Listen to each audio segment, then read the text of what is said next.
Thank you for joining us tonight. My name is Barry Erickson, and I'm Community Engagement Coordinator at Wheaton Public Library.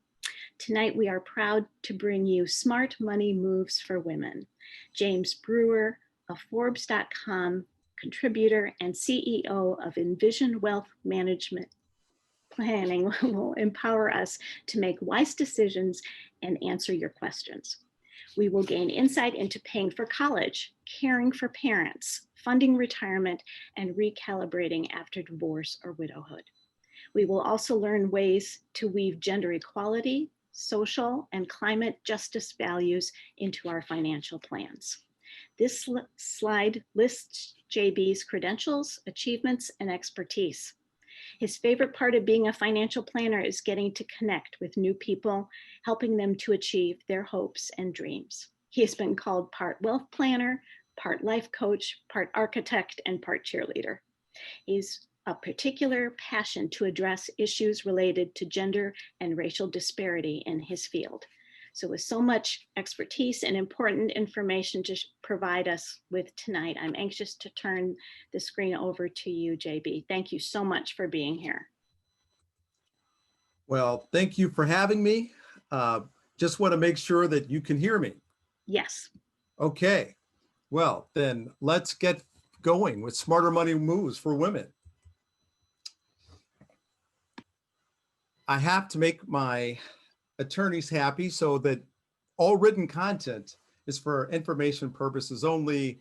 It's not intended to provide any tax or legal advice or provide the basis for any financial decisions, but hopefully you will take away some smarter insights tonight. So I tweaked our title a little bit and said, hey, let's make it smarter, because I know there's some smart people already on. So I thought we should make it smarter. The agenda is going to start with what I'm calling some everyday money insights. And then we move on to, the poll is still showing up on my screen, Barry. I don't know if it's for everybody else.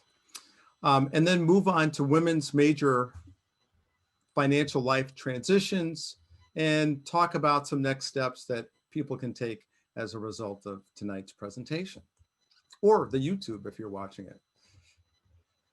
So this is going to preview what I mean by money insights. First, to know yourself holistically, what does that mean? Question, how sound is your financial structure? Talk about income taxes and how taxes affect investing in the presence of taxes. Talk about tax advantage savings limits with regards to retirement and education. And then finally, aligning your values with your investment returns.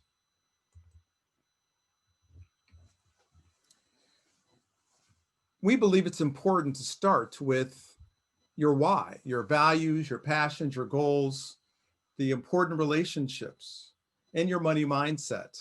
Different people have different thoughts about insurance or wealth. We've got different experiences from family or what we've been exposed to that tend to kind of color our thoughts. I say that is your why. Then what about your income and your liabilities and expenses? Liabilities in particular because they turn into expenses. And income less your expenses is your cash flow. So for a lot of people, it's from that cash flow that we look to create more assets. So that is a holistic view of you, at least from my standpoint.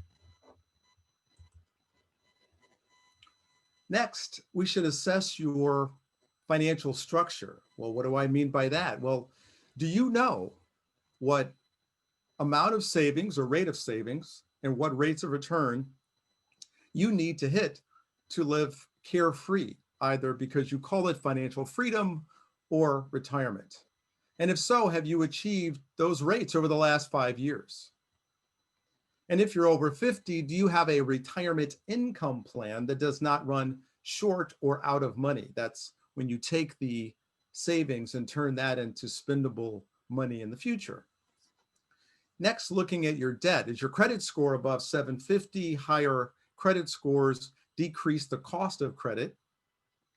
Is your consumer debt 20% or less of your net monthly income?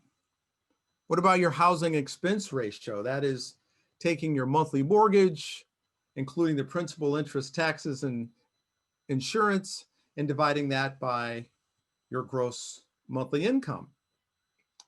And is your debt ratio, all of your debt obligations, divided by your gross income less than 36%? Those last two are, especially if you're looking to buy a new house, bigger house. Then there's opportunity and risk planning. Do you have 3 months of monthly expenses sitting in Federal Depositor Insurance Corporation cash? Do you have a plan to cover your expenses in case you're disabled? And if you have people who count on you from a spouse, children, or other loved ones, do you have life insurance that replaces all your paychecks from now until you retire? There are other questions that you likely should ask, but this is a good starter for tonight. So now let me wade into income taxes. Often I have people just fully not understand the federal income tax system from the standpoint of marginal rates. So I thought I'd use an example of, say, $100,000 income to give some color to this. So let's start at the first line. And on the first line, a 10% rate changes based upon whether or not you're married, filing jointly, single, or head of household. Head of households are basically people who have children, and they're taking care of those dependent children most of the time, compared to, say, if they are divorced and the other person only has limited care. So on the first 10%, or rather on the first $19,750 for people who are married, they pay 10%. However, if you're single, you're paying 10% on the first $98.75, and on the next $98.75, you're actually paying a bit more in the 12% category. Head of household, you're still a bit higher than the single, but not as good as the married filing jointly. And then if we carry the $100,000 down, once we get to the 22%, that means that essentially the next $20,000 above the $80,251 will be taxed at the 22% rate.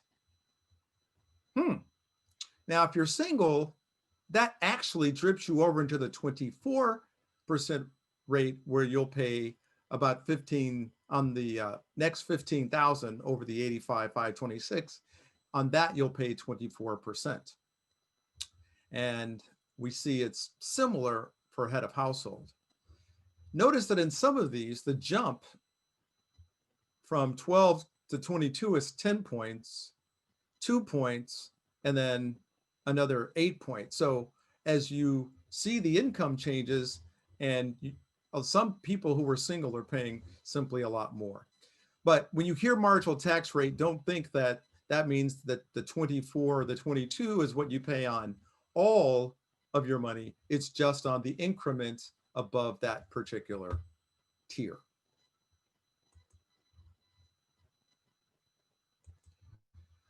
Now let's talk about retirement savings considerations.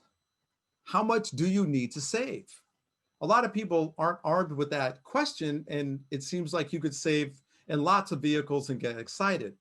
For some people, they actually might be oversaving, meaning they're sacrificing today for a future that, well, it's not going to be any better because that's simply how they live. So maybe you could be enjoying more of life today. So if you decide that you like IRAs, either the traditional or the Roth, that allows you to save $6,000 if you're over 50, another $1,000. Now, you might find that being in a 401k can allow you to save $6,000 because, well, my employer may match my savings 3%, let's say $3,000. I put in $3,000. It's the same as getting the $6,000. Wow, that's not a bad deal. But for a lot of people, they might find that the ability to save up to $19,500 is what they need to save. And they can't do that if they are in an IRA or a Roth.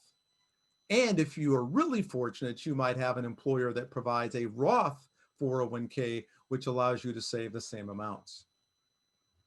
Then there's the health savings account, which I say is a stealth retirement savings account. We'll show you later that big expenses are expected in comparison to when you're younger for healthcare in the future. Well, why not leverage a health savings account where as a single you could save 3550, married or with family, have a family, I should have had family, 7100, and there's a catch up of 1000 if you're over 55. Now let's talk about investing in the presence of taxes. I had a conversation with someone who didn't know that there were other tax ways to be taxed in addition to if you're saving for retirement, college, or health. So let's start with investment taxes. So before we had these tax advantage plans, there were simply short-term and long-term capital gains. Short-term capital gains is essentially you're going to pay at the same rate of your income. For some people, they might decide they want to buy a stock today, sell the stock tomorrow, make some gain, and only to find out that a lot of that gain that we might get taxed away depending upon what tier they find themselves in on taxation. But if you hold it for over a year, depending upon your income, you would look at 0, 15, or 20%. So now let's get into investing for retirement and education savings, leveraging some tax advantage plans. So the first column, I give us the plan type, could be IRAs or 401k. Next line's Roth IRA and Roth 401k, 529 education savings plans. We'll explain more about those later, and the health savings account. The savings for the IRA and 401k and the health savings account are done pre-tax. And I like to think of this as it's taxed at your paycheck, taxed at your paycheck. So before you pay your taxes and kind of some of your other benefits that might be paid with after-tax dollars, you're paying it on that gross amount. With the Roth IRA and the 529 plans, you're going to pay with quote unquote post-tax dollars. Think of this as paying out of your checking account. Do you say that you pay your cable bill or your grocery bill from your post-tax account? I don't really know anybody who does. I know in my case, I say, hey, we're paying it out of the checkbook or out of the account. So think of it that way. Now, the growth for all of these it looks nice. It's not taxed. Well, we like that part. But then eventually there's going to be a time when you're going to decide you're going to use the money. When you use the money for the IRAs, all of it's going to get taxed. The savings and the growth. With the Roths, it's not going to get taxed. With the 529 plan, it won't get taxed if it's being used for education. And the health savings account is not taxed if you use it for health.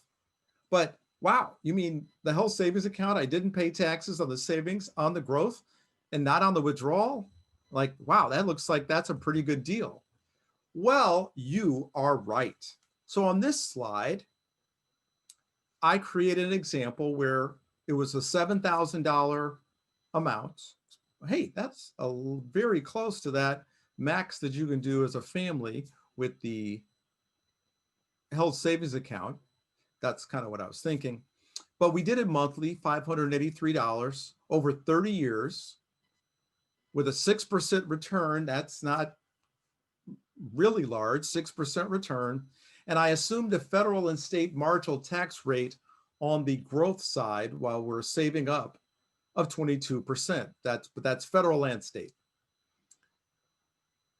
In the first column, we have if it was getting taxed at capital gains. In the next column, we see the Roth and we see the IRA. Well, the Roth looks bigger than the IRA. Now, some savvy people might be saying, well, hey, JB, are you sure about these numbers? Well, yes, I am. I'll explain that I assumed that the rate when the money was used on the IRA side was going to be 3 percentage points higher, 25 versus the 22. No one can predict what the future tax rates are going to be. There's reasons to me to think that they're going to be higher than they are today, but we don't know. They go back and forth. So there's a thing when we don't in finance that if you don't know the future, diversification might be a really good idea.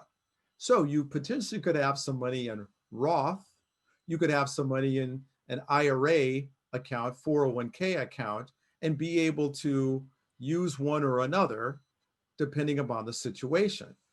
However, the IRA comes with some required minimum distributions, which we'll talk a bit about more later, which could kind of mess up that perfect diversification idea. But then there's my favorite. It's this health savings account. It gave us $200,000 more money than the IRA, $200,000. Now, I don't know about you, but geez, if I'm taking the same amount of risk, saving the money the same way, I think I'd rather have $200,000 more for my efforts. Assuming there's some business owners among us, I'm going to talk specifically about the Employee Retirement Income Savings Act plans. You might call it a 401k. I added a wrinkle called the Roth 401k and profit sharing. A few different terms that kind of get us to the same place where you now can put away up to $57,000 as an owner only or with employees. So if you have a solo business and you're a consultant of some sort, you too can have this kind of plan. If you have a architecture firm with 4 or 5 employees, you can have the plan too. In that kind of plan, you actually have to include the employees, which adds a little bit more complexity to this situation. But you alone as the employee get to put away $19,500, $6,500 if you're over 50. There's some, you have to make a certain amount of money to cover this, but basically if you make, I don't know, 20 some $1,000, then you can cover the 19,500. But then another supercharge that I love is there's also an opportunity for an employer contribution. So if you're a solo business, you're both employee and you are employer, and the employer can add up to $37,500 to the $19,500. The $6,500 gets to go, period. It doesn't go against that number. That's how we get to the $57,000.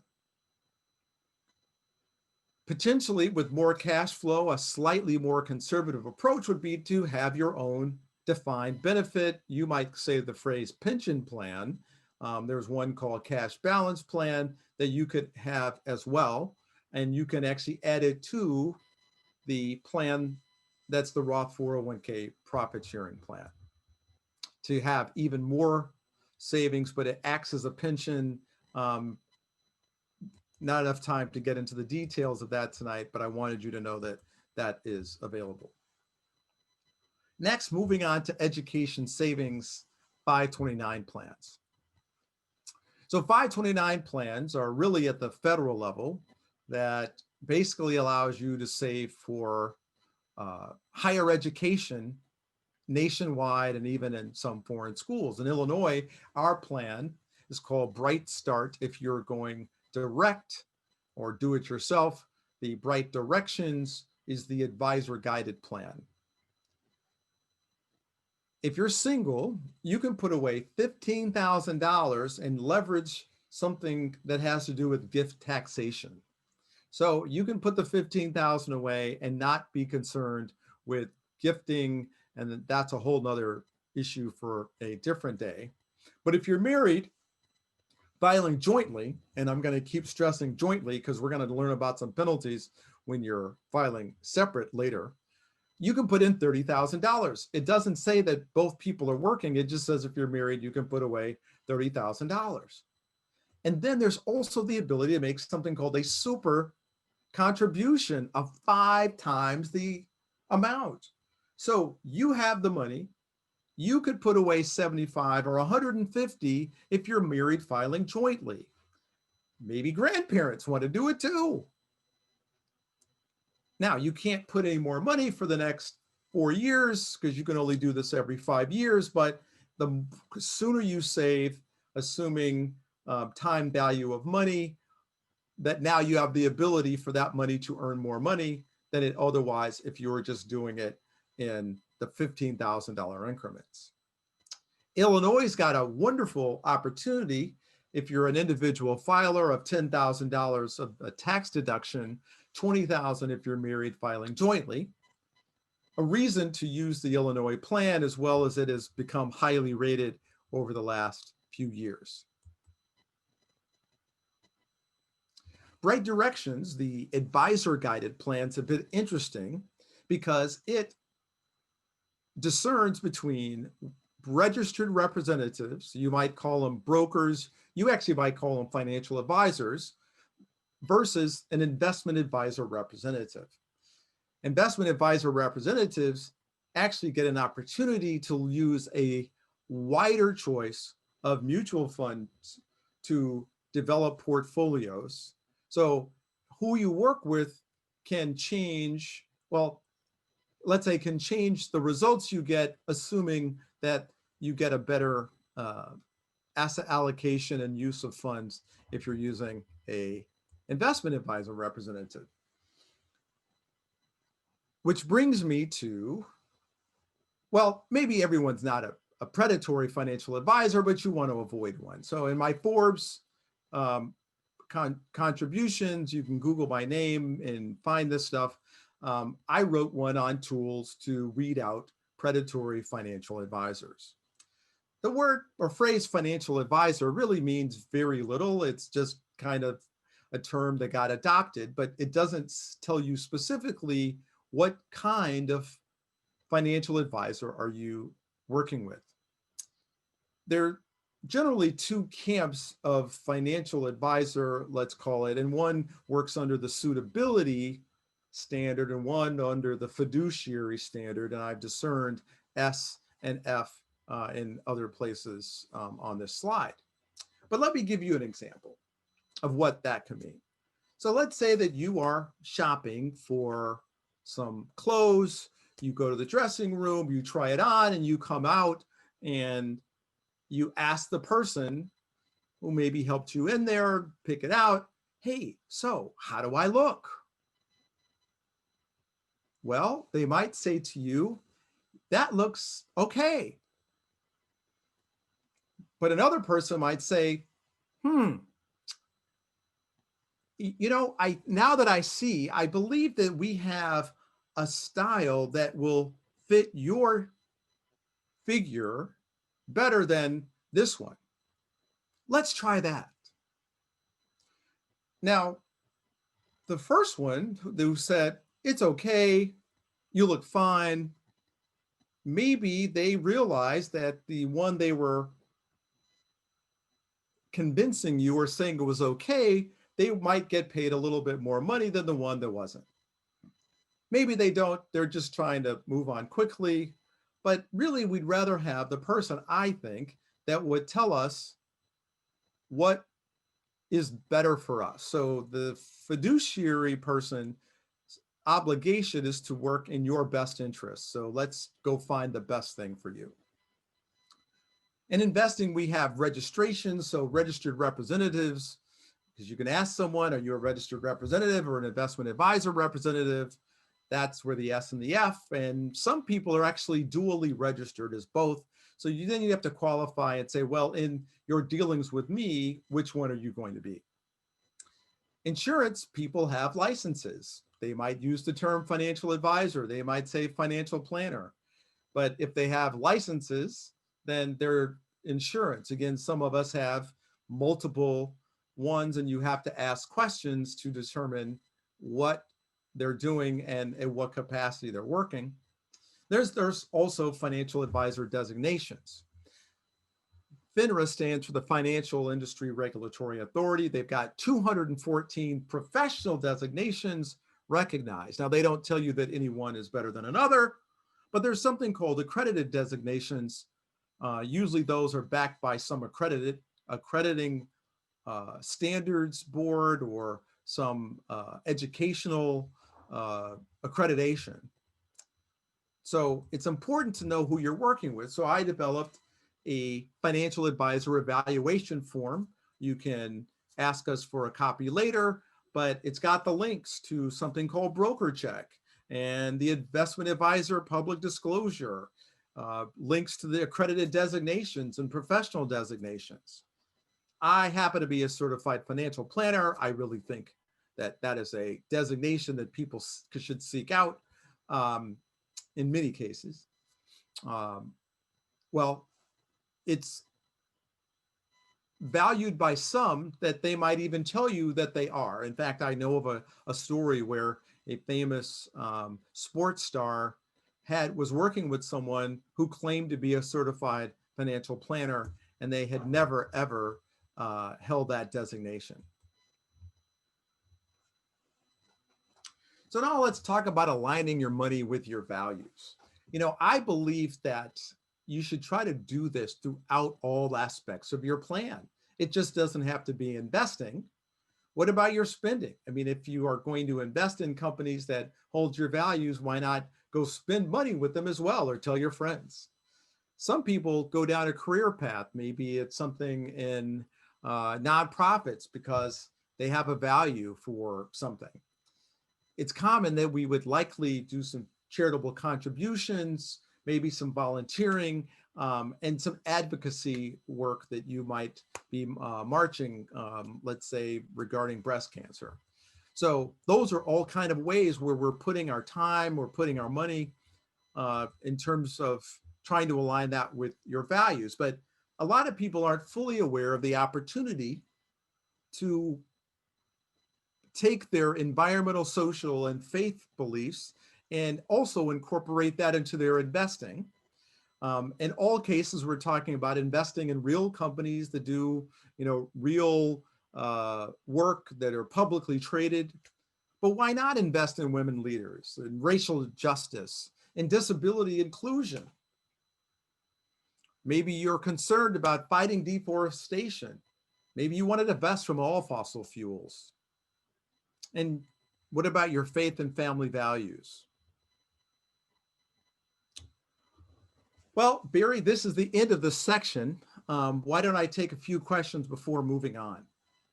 Sure, thank you so much. And just a reminder to our attendees, if you'd like to go ahead and ask a question, be sure to open your Q&A and so that you can enter questions there. JP, I'm just wondering, you talked about a lot of different ways to set money aside for retirement with the IRAs and that sort of thing. How does one decide how much they're going to need to put away in order to have that continuous lifestyle into retirement? I'll give you a high-level answer. So the high-level answer is, are you going to have income sources such as a pension? Could be yours, could it be your spouse's? Do you have Social Security? Are you expecting Social Security? Those are income sources that we expect to flip a switch and turn on. Let's say that after you turn those on, and assuming that those actually have cost of living adjustments in them, which isn't always the case, then let's say maybe you only need to make up a gap of $20,000 per year. So then we do a calculation that basically says from today until the future, how are we going to figure out how to provide that $20,000 of income for you in the future that is also going to inflate, because you can have money, but over time inflation kind of erodes our purchasing power.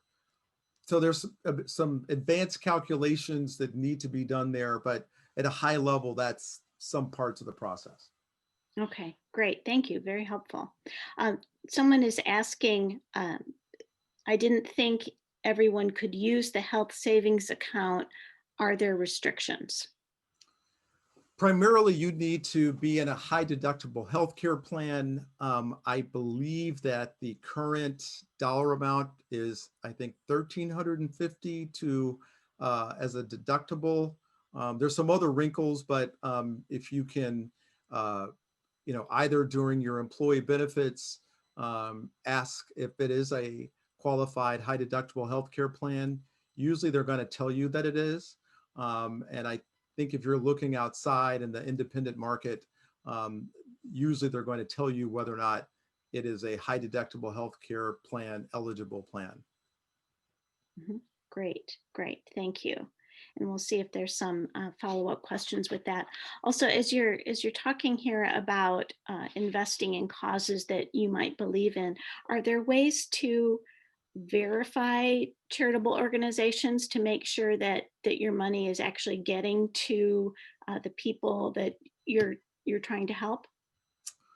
Well, I guess I'm going to give my definition. So, from a charitable contribution standpoint, that is not something that I delve into and verifying charitable causes that I let my clients determine.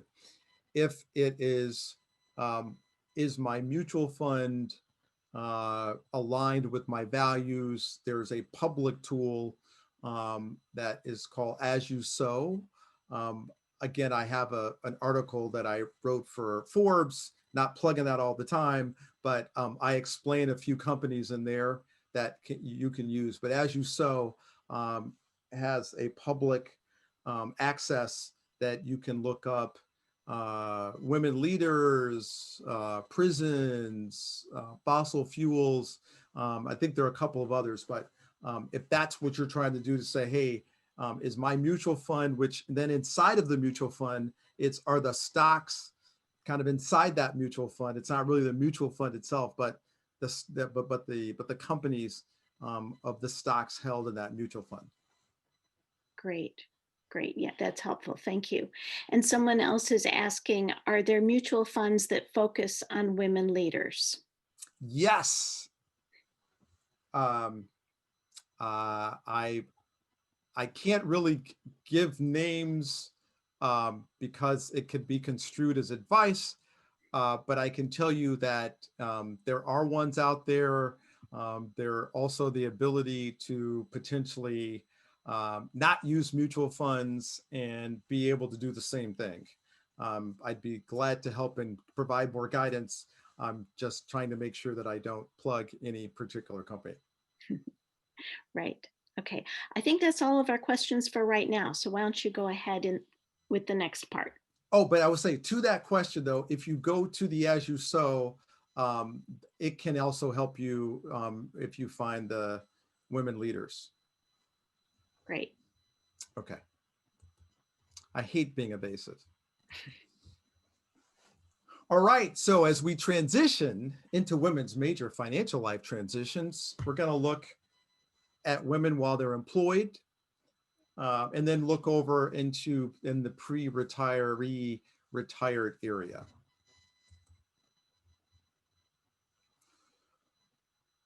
So kind of thinking about the single woman, not necessarily just out of college, but I was trying to create something that helped people think that maybe it's the younger side versus the older as we go through the presentation. So often uh, it's a first job. If you are, young, you've got multiple priorities, might be paying off student loans and your lifestyle. A lot of times people are like, hey, look, I've been in school, I want to start living. Well, I think you should budget to prioritize establishing and securing your financial foundation.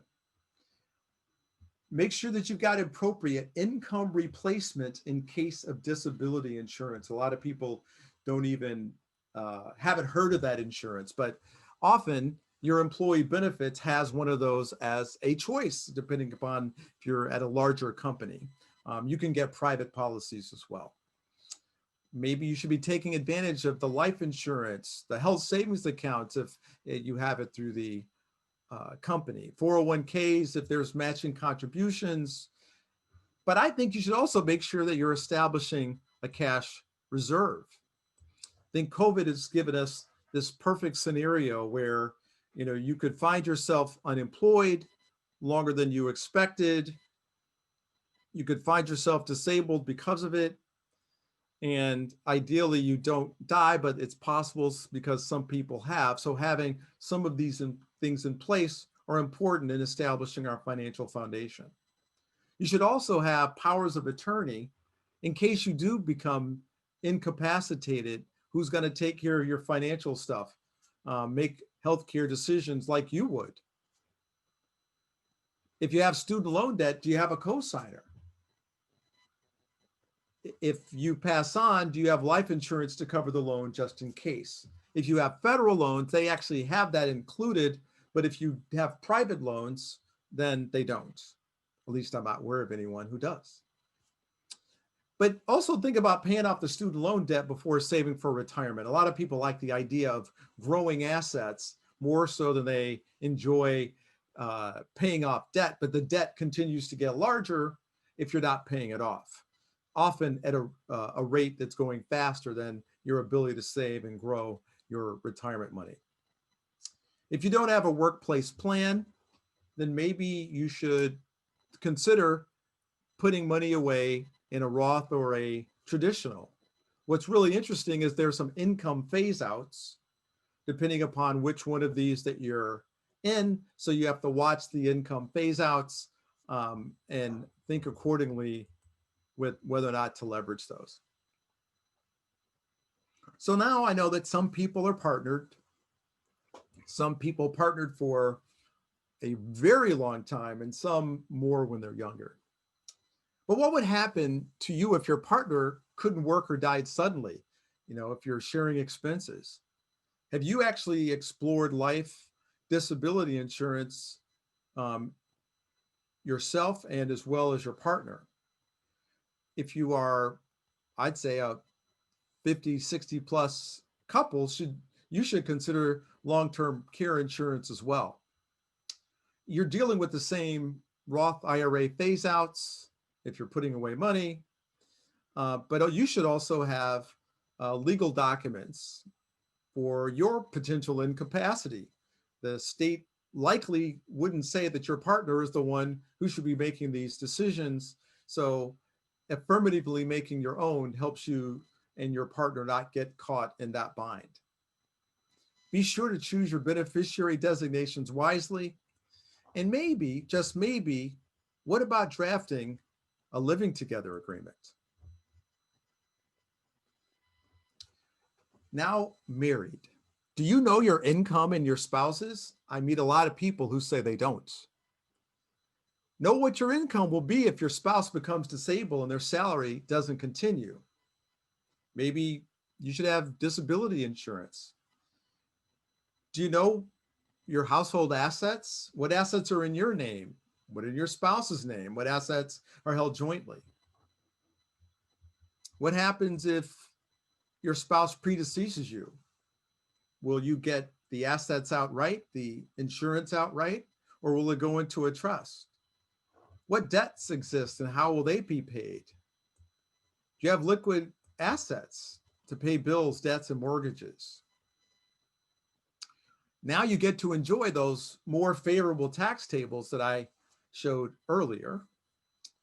If you're going to try to do a Roth or an IRA, you've got more favorable phase outs. But one thing is a zinger is if you decide to file separately, as I know some people do, suddenly the traditional goes away after $10,000 of income and you don't even get the opportunity for a Roth. Hopefully you had it in your 401k because otherwise you're out of tax advantage retirement savings. While the power of attorneys are, kind of baked in by state law, please execute your own. Make sure to update your beneficiaries from being single. I know someone who had been married or was a participant in her plan a couple of years before she got married, never got around or chose to update the beneficiary from her sister. So if something were to happen, the money's going to her sister, not to her husband and to their children.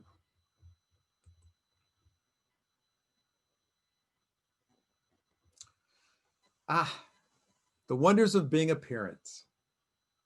Well, I'm always big on solidifying your financial foundation. We talked about some of those elements earlier, but also now include guardianship of the children in case something happens. Designate a guardian and then a trustee. The same person who's doing the care may not be the right person to manage the money. What about income replacements for childcare, for pre-K to high school, college? And I mean income replacement as if you were planning on going to a certain school, well, what was going to happen? Or will those dreams just simply fade away? Some people make a decision to leave the workforce. Often it's ladies. Um, Childcare can be expensive. But what are the assumptions about getting back into the workforce, and will you be able to make the same income? Um, that's a decision that should also be made as part of that calculation. Thinking about how to pay for private public school or higher education. Here you could simply pay out of pocket. You might use one of those 529 plans. Maybe your child gets scholarships, but you really won't know about that until later. So there's lots of potential opportunities. I think everyone doesn't have to try to save up for the entire thing. Saving a portion could be nice, but eventually you're going to find out about expected family contributions, a calculation that the federal aid makes, as well as if you're going to some private schools. So the more you can save, you'll have something to offset, but don't fret too much. We need to make sure that you're saving for your retirement is the priority, because there is no loan for retirement. We can always come back and do something to help the children. Unfortunately, divorce happens. I have been there myself. Be sure to know your income and your spouse's actually before the divorce, as well as knowing your assets and your spouse's assets. The tax status of the assets that you are trying to take matters. The checking account, it's already been taxed. The 401k has not, so they're not necessarily equal. Likely you'll be seeing changing income and expenses. In many divorces, the biggest question is who gets the marital home, but how are we going to pay for the home? Be sure to update your wills, power of attorney, and your other documents, beneficiary designations on life insurance policies, IRAs, etc. I know people who haven't gotten around to it for whatever reason. And one of the reasons I think it's a good idea to consolidate IRAs, 401ks is that you might have to go to 2, 3, 4 different places to go update your beneficiary designations. There have been cases where ex-spouses did get money. Rethink your life insurance needs and your beneficiaries. By the way, if you're getting spousal support, is it backed by life insurance? And if it is, check each year to make sure the premiums are paid. Maybe even better, there's something called an interested person notice that potentially you should have sent to you so you would find out before the end of the year if premium payments weren't being made. Many of the issues of divorce are also issues for the widow. When you think of widowhood, often it's associated with older women with adult children.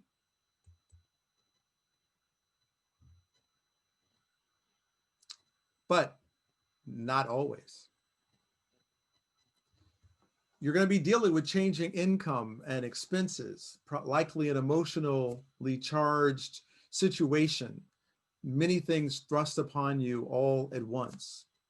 It's going to be a changing status of assets and liabilities, even maybe finding out about liabilities you didn't know. Ideally, again, we're having these conversations, these courageous conversations before things like this happen. If there's insurance, should you receive it as an annuity or as a lump sum? Most people think of lump sum, I think, but there's something called an annuity. The annuity actually would give you a stream of income, potentially that would never run out, depending upon how you decided to receive it. There's lots of thoughts on whether or not you should or shouldn't there. Get really good counsel. Once you make that decision, you can't go backwards. Then there's the spousal inheritance IRA gotcha. If you're under age 59 and a half, and you do, as some people have said, why doesn't the spouse just put it in their own name? Well, if you do that, then should you need money prior to age 59 and a half as the spouse, then you would pay a 10% penalty on the money that you're taking out. If you simply inherit it as the beneficiary of, leaving it in the spouse's name, then you avoid that 10% penalty. Be sure to update your beneficiary designations. What about the children's higher education costs? Minor children's guardianships and rethinking your life insurance needs. Even I discovered that should you have children in college, the college may believe that a large portion of that insurance should be used to pay for your children's education and not for your maintenance and support.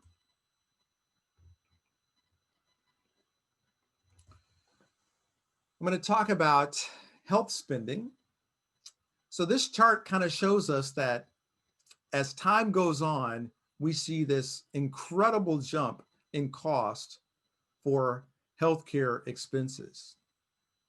So think about that health savings account earlier as the stealth opportunity, because the big dollars are coming later in life. But some people also find themselves caregiving for their aging parents as they're also taking care of their own children and their household. Well, how can you help with this? Well, let's have that conversation. Holidays are coming around too. I think there's good times for those. Having the conversation, assess your parents' finances and their own ability to pay for care that they may need. Understanding what are assets they have, liabilities, and their income sources in case you're called upon. Do they have a healthcare proxy and a durable power of attorney? So if you need to act on their behalf, you're able to. Make sure that the discussion happens before it's time to act. Is their funeral prepaid? My mom's 92. At 90, she decided she should get a prepaid funeral. I thanked her. And do they have long-term care depending upon their age? Speaking of long-term care, some people think that, well, it's just part of Medicare. Well, that's actually not true. In the Medicare, there's an assumption that you're going to get better. And if you're going to maintain and still need care for the rest of your life, they won't continue to pay. Long-term care policies can help to address that issue from an income standpoint and caregiving. So traditional long-term care insurance is just like a lot of insurance. We're paying the premiums, and if nothing happens, the premiums, quote unquote, go out the window. But we do that for our car. But then there's also asset-based long-term care policies. That's where you take some block of cash and put it down. That's where the asset comes from. and you get a long-term care policy in addition to a insurance policy. So in the person's life, and it could be yours who needs a long-term care policy too, and when whatever doesn't get used for long-term care with some risk, extra money would then get paid out to the beneficiaries. Some people may find, because these days, parents might be here in Chicago, you live on the coast, or they live in the coast and you live in Chicago, Wheaton, then what if potentially you and or your siblings come together and put the money down on this asset-based long-term care policy? If nothing ever happened, at the end, you would get some return of your capital. But if it didn't, and they needed long-term care, at least you did have a policy which could help you go from potentially being the one giving the care to being the overseer of the care. Now to the pre-retiree and the retired and single. We're going to be transitioning from saving up for retirement to spending on retirement. That's when we need to create income. When you're going to claim your pension, how to maximize your Social Security, annuitize or take systematic withdrawals of your savings. You're going to be hit with something called required minimum distributions. You enjoyed this not paying taxes while the money was growing. The government finally says, you have to pay us some of that money and withdraw it and pay some taxes on that money.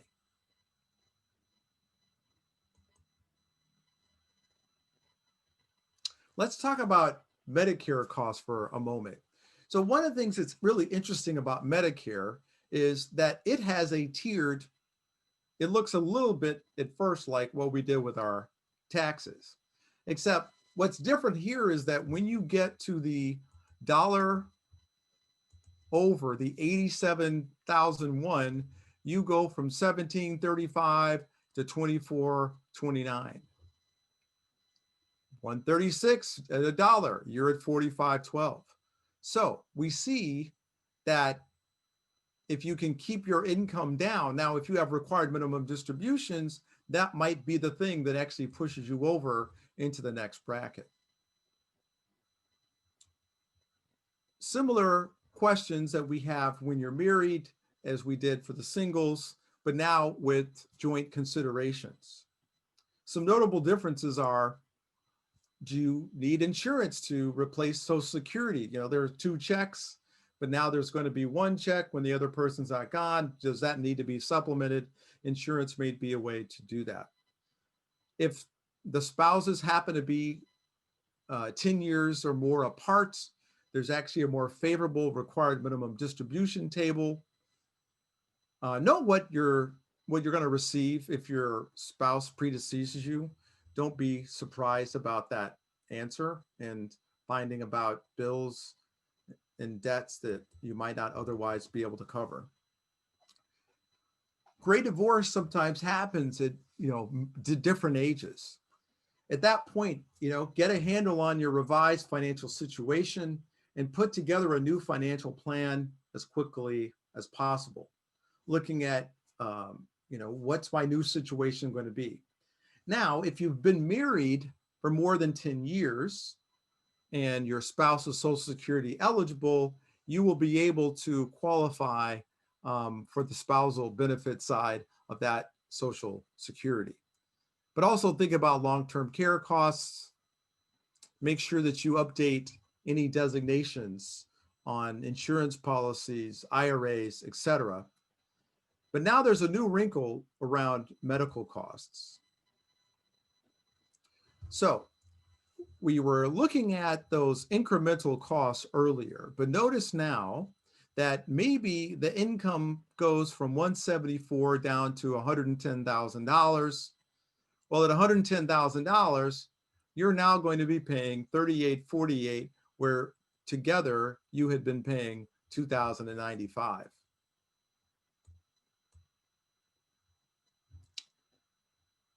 The widow, similar to the single, ideally, there's been a plan already designed for a day like this, it's not a happy day, but at least there's a plan. Make sure to get help on your revised financial situation. What should you do with these insurance payouts? If there's not a plan, someone may try to come up with one. So again, get appropriate help. And the same issue will happen to the widow regarding the cost of care. The income can decrease, assuming that it does, and now the price goes up. So just be aware of some of these kind of gotchas.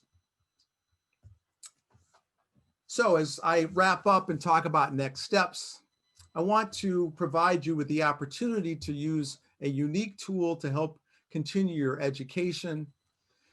It's called MyBlocks. You just go to our website and register.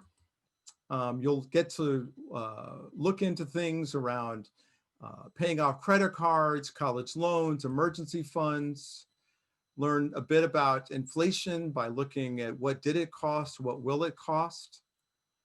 There's modules to help you learn about Social Security, healthcare, life expectancy, and long-term care costs, and the ability to even create a budget.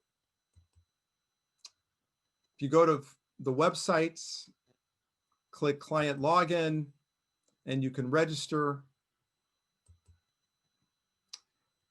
If you recall, I talked about that financial advisor evaluation form. If you email us at info@envisionwealth.us.